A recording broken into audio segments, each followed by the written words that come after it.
બરાબર એટલા આવવાનું ઓછી જ પડે ને ગાઈસ આ મારા જીજાજી છે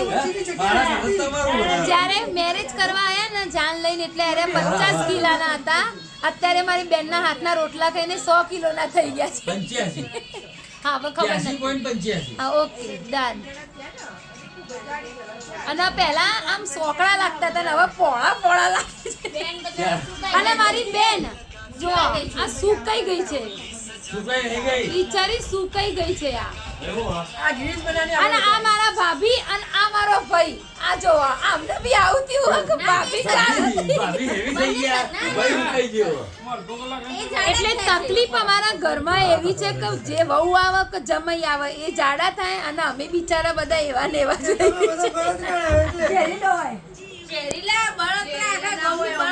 અમે પણ ગાઈસ અમે છે ને મેન્ટેન રાખવા વાળા છીએ હા મેન્ટેન તમારા મેન્ટેન તો આ લોકો છે ને અમારા જોડે કચરા પોતા વાસણ અમે બહાર કશો રોતી ખાઈ બાકરી શેકી અમે કીધું તમે કામ કરો જો ગાઈસ બાજવાન ના થઈ જાય શરૂઆત તો તે કરાવડાઈ